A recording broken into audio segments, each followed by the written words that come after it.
Hello friends, welcome to Kiruthika's cooking. இன்றைக்கி நம்ம பார்க்க போகிற வீடியோ ஆந்திரா ஸ்டைல் மீன் குழம்பு தாங்க பார்க்க போகிறோம். மீன் குழம்புனாலே ஒவ்வொரு இடத்துல ஒவ்வொரு ஸ்டைலில் செய்வாங்க. இப்போ நான் சொல்லியிருக்கிற இந்த மெத்தட் ஆந்திராவில் யூஸ்வலாக செய்கிற ஒரு மீன் குழம்பு தான். இந்த மாதிரி மீன் குழம்பை செஞ்சதுமே சாப்பிட்றத விட ஒரு நாள் மீனை ஊற விட்டு சாப்பிடும்போது இதோட உண்மையான டேஸ்ட் நல்லாவே நம்மளுக்கு தெரியும். இந்த மாதிரி மீன் குழம்பு சாப்பிடும்போது நார்மலாக சாப்பிட்ற சாப்பாடை விட ஒரு பிடி சாதம் எக்ஸ்ட்ராவே சாப்பிட்லாங்க. வாங்க மீன் குழம்பு எப்படி வைக்கிறதுன்னு பார்க்கலாம்.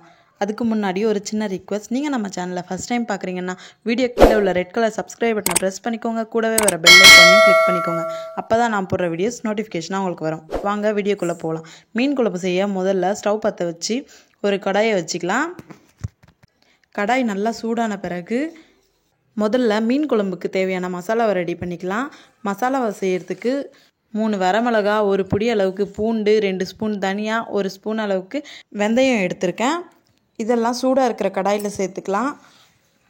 இந்த ஸ்பைசஸை மீடியம் ஃப்ளேமில் வச்சு 5லேருந்து 6 நிமிஷம் வறுத்துக்கிட்டே இருக்கலாம். இந்த ஸ்பைசஸை லைட்டாக ட்ரை ரோஸ்ட் பண்ணிவிட்டு கூலானதும் ஒரு பிளேட்டுக்கு மாற்றிக்கலாம். இந்த பொருட்கள் எல்லாமே கூலான பிறகு ஒரு மிக்ஸி ஜாருக்கு ட்ரான்ஸ்ஃபர் பண்ணிக்கலாம். இந்த மசாலாவில் தண்ணி எதுவும் சேர்க்காம நைஸாக அரைச்சி எடுத்து வந்துடலாம். இந்த மசாலாவை ஒரு பிளேட்டுக்கு ட்ரான்ஸ்ஃபர் பண்ணிவிட்டு இதே மிக்ஸி ஜாரில் 3 நம்பர் பெரிய வெங்காயத்தை பீசஸாக கட் பண்ணி சேர்த்துருக்கேன். இதோடவே மீடியம் சைஸ் பச்சை மிளகா 3 எடுத்து பீசஸாக கட் பண்ணி வெங்காயத்தோடு சேர்த்துக்கிறேன். இதையெல்லாம் சேர்த்து நைஸாக அரைச்சி எடுத்து வந்துடலாம். இப்போது மீன் குழம்பு வைக்க ஸ்டவ் பற்ற வச்சு வாணலியை வச்சுக்கலாம். கடாய் நல்லா சூடான பிறகு 3லேருந்து 5 குழிக்கரண்டி அளவுக்கு நல்லெண்ணெயை சேர்த்துக்கலாம். எண்ணெய் நல்லா சூடான பிறகு கருவேப்பிலையை ஒரு பிடி அளவுக்கு சேர்த்துக்கலாம். பிறகு நம்ம அரைச்சி எடுத்து வச்சுருந்த வெங்காய பச்சை மிளகா கலவையை எண்ணெயில் சேர்த்துடலாம். வெங்காய பச்சை மிளகா பொன்னிறமாக வதங்கி வரட்டும். மீடியம் ஃப்ளேமில் வச்சு வதக்கிக்கலாம்.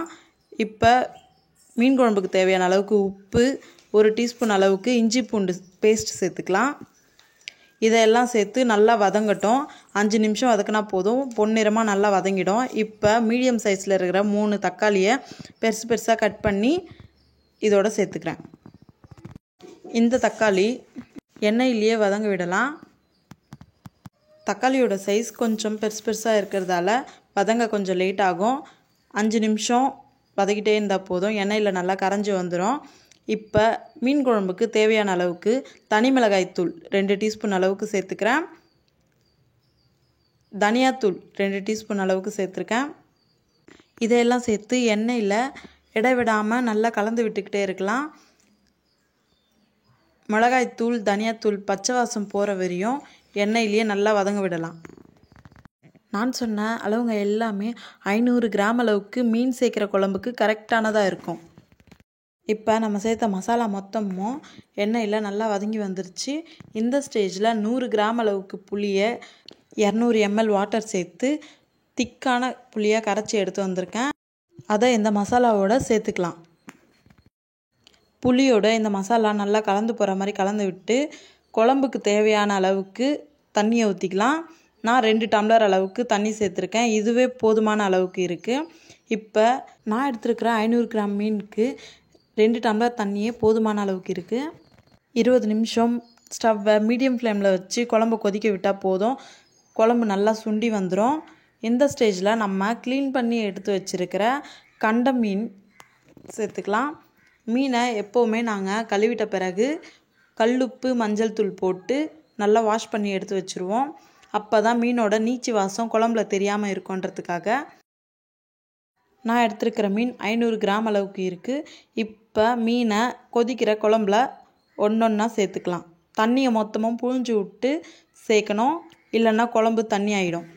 மீன் வெந்து வந்த பிறகு நம்ம முதல்ல அரைச்சி வச்ச காஞ்ச மிளகா, வெந்தய, பூண்டு, தனியா மசாலாவை மீன் குழம்பு மேலே ஸ்ப்ரிங்கிள் பண்ணிக்கலாம். பிறகு பொடிசாக கட் பண்ண கொத்தமல்லியும் ஸ்ப்ரிங்கிள் பண்ணிக்கலாம். இந்த சின்ன வீடியோ ஆனது மிஸ் ஆகிடுச்சு. மீன் நல்லா வெந்துட்ட பிறகு ஒரு ஃபோக் வச்சு செக் பண்ணிக்கலாம். கரண்டியை விட வேணாம், மீன் உடஞ்சிரும். அவ்வளோதாங்க, நம்மளுடைய ஆந்திரா ஸ்டைல் மீன் குழம்பு சூப்பராக ரெடி ஆகிடுச்சு. இந்த மீன் குழம்பை நீங்கள் அப்போவே சாப்பிடாம மறுநாள் சாப்பிட்டு பாருங்கள். இதோட உண்மையான டேஸ்ட் என்னன்னு தெரியும். அப்படி இல்லைன்னா நீங்கள் ஆற விட்டாச்சும் சாப்பிட்டு பாருங்கள். இந்த வீடியோ உங்களுக்கு பிடிச்சிருந்துச்சுன்னா லைக் பண்ணுங்கள், ஷேர் பண்ணுங்கள், கமெண்ட் பண்ணுங்கள். கிருத்திகாஸ் குக்கிங்க்கு சப்ஸ்கிரைப் பண்ண மறந்துடாதீங்க. தேங்க்யூ.